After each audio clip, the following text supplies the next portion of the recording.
हाय मुकेश, प्रशांत भाई, कैसे हैं? कैसे हो? नमस्ते, कैसे हो आप? ये हैं मुकेश छाबड़ा, जिनके बारे में बात कर रहा था। One of the best casting directors of Hindi cinema. ये इनका ऑफिस है और यहाँ पे बहुत सारे आप सिग्नेचर्स देख रहे होंगे। ये सारे वो एक्टर्स हैं जिनको इन्होंने फिल्म्स में कास्ट किया है। और मेरे कुछ दोस्त हैं, सीनियर लोग हैं जो सब मेरे यहाँ पर आते रहते हैं, अपना आशीर्वाद देते रहते हैं जी, क्योंकि इन्होंने बहुत थिएटर किया है तो काफी लोग इनसे सीनियर जो थिएटर में थे वो भी हैं। इसके अलावा बहुत सारे यहाँ पे आप देख रहे होंगे पोस्टर्स लगे हुए हैं, फिल्मों के पिक्चर्स लगे हुए हैं। ये सारी फिल्म्स वो हैं जिनमें इन्होंने कास्टिंग की है। चाहे आप अमिताभ बच्चन कह लें या तीनों खान कह लें या हिंदी सिनेमा के 10 डायरेक्टर्स कह लें, बेस्ट डायरेक्टर्स, उन सब के साथ इन्होंने काम किया है। और इससे पहले मैं आगे चलूं, मैं आपको ये भी बता दूं कि इन्होंने हमारे साथ एनडीटीवी में भी काम किया है। आगे आप बताइए आपने क्या किया जी। थैंक यू प्रशांत भाई, आपने इतना कुछ बोल तो दिया है। और मैं एनडीटीवी में एक डिपार्टमेंट है गुस्सा के माफ़ करके, जहाँ पे मैंने कम से कम 7 महीने काम किया है। मैं पपेट्स की वॉइस से लेकर पपेट चलने तक सब काम करता था। लेकिन वो भी जगह आपको मजा आया वहाँ पे? बहुत मज़ा आया, क्योंकि होता है ना, आपको हर जगह कुछ ना कुछ सीखने से मिलता है। मैंने जो भी ऑर्गेनाइजेशन सीखा, जो टाइम पे आना सीखा, वो मैंने शायद एनडीटीवी से सीखा है। तो मैं वो सब चीज़ें वहीं से मैंने सीखी है। पहले चलते हैं उस एरिया में जहाँ पे इनके सारा जो स्टाफ है वो काम करता है, फिल्मों की कास्टिंग करता है। आइए।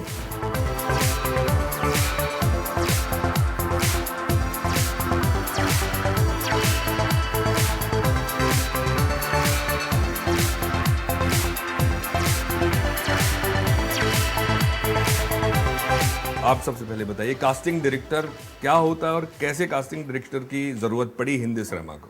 आई थिंक हिंदी सिनेमा में जब से वो सिनेमा चेंज होने लगा, जबकि लोगों को नए टैलेंट की ज़रूरत पड़ने लगी, जो नए तरीके से फिल्म के सब्जेक्ट को देख सके, नए चेहरों को ला सके। आई थिंक उसका मेरा काम यही होता है कि एक अच्छी स्क्रिप्ट को, जो डायरेक्टर का विज़न है, उसको फुलफिल करूँ। उसमें स्टार हो या नॉन स्टार हो, मुझे जो भी उस कैरेक्टर में फिट होता है, नए चेहरों को लाने। क्योंकि जब आप नए चेहरे को लॉन्च करते हैं, नए कलाकार को एक फिल्म के लिए चुनते हैं, तो फिल्म के अंदर एक पूरी फ्रेशनेस आती है। तो उसको ढूंढने का काम जो मेरा है, मतलब मैं एक्टर के बीच में और डायरेक्टर के बीच में एक ब्रिज होता हूँ, जो सही एक्टर को सही फिल्म में, सही रोल में डालने की कोशिश करते हैं। कई बार ऐसा भी होता होगा कि जिन लोगों को, फॉर एग्जांपल, एक किरदार के लिए आपने एक ही इंसान को सेलेक्ट किया और अपने डायरेक्टर के सामने ले जाके रख दिया कि भाई इस रोल के लिए ये आदमी फिट है।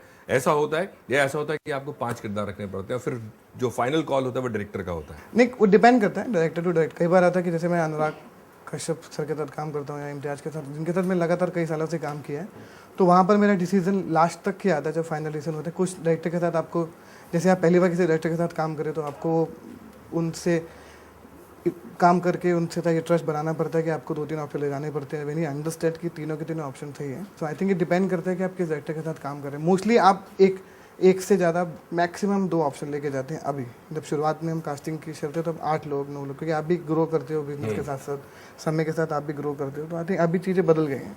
मैं आप लोगों को बता दूं कि दिल्ली में जो नेशनल स्कूल ऑफ ड्रामा है, उनका एक क्या बोलना चाहिए, एक आर्म कह लीजिए, विंग है। हाँ, जिसका नाम है टाई, थिएटर एंड एजुकेशन।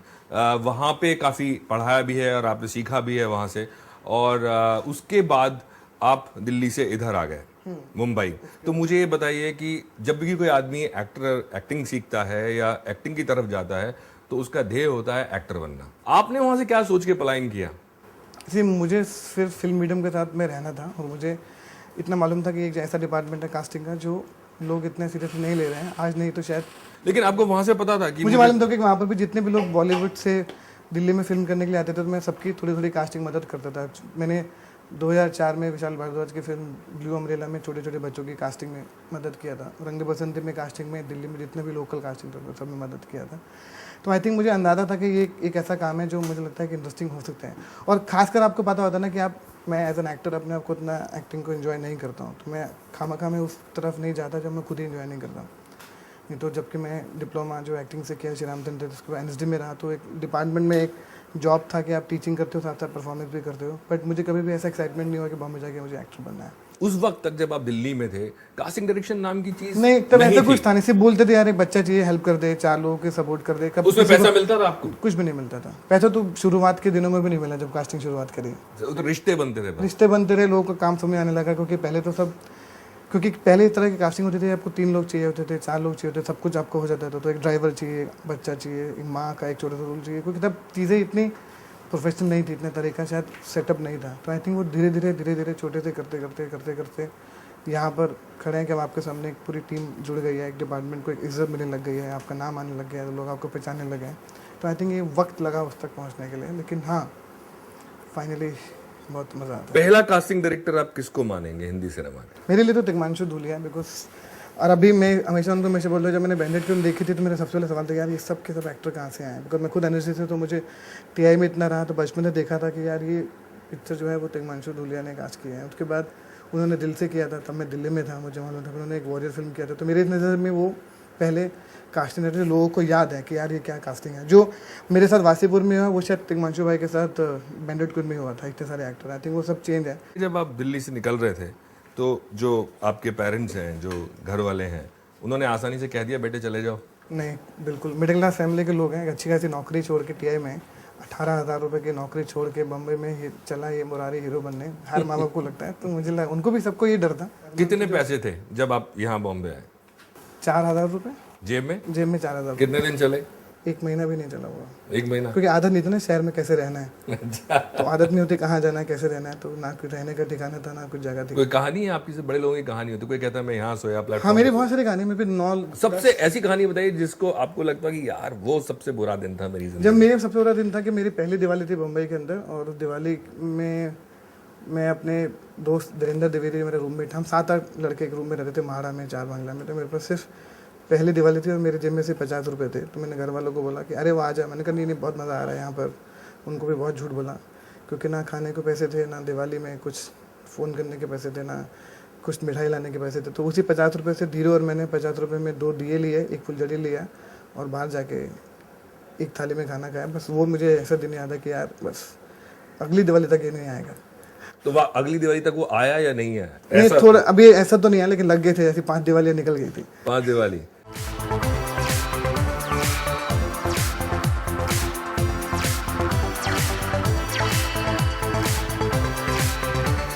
यहाँ पे पूरा जितने भी लोग आते हैं ऑडिशन के लिए सब इधर आके वेट करते हैं मेरे ख्याल में। ऑडिशन किधर होते हैं आपके? ऑडिशन हमारे ऊपर 3-4 हॉल हैं, और मैंने कुछ स्टूडियो बाहर भी हैं जहाँ पे ऐड्स करता हूँ। तो यहाँ पर एक 143 है, 2000 है, जहाँ पे मैं हम लोग अगर बहुत सारे ऐड आ जाते तो उसकी कास्टिंग जो है हम बाहर कर रहे हैं। जब आप आए थे इधर और सभी स्ट्रगलिंग पीरियड आपका चल रहा था, प्रोड्यूसर्स को और डायरेक्टर्स को ये समझाना कि कास्टिंग कितनी इंपॉर्टेंट है और कास्टिंग डायरेक्टर भी कोई चीज़ होती है, वो कितना मुश्किल काम था? तो शुरू में बहुत मुश्किल था। मुझे अच्छे से एग्जांपल याद है कि जब मैं अभिषेक कपूर के साथ काय पोछे के लिए कास्टिंग करने गया था, उनको तो लगा था कि क्या ज़रूरत है, नए लड़के हो तो ऐसे मिल जाएंगे।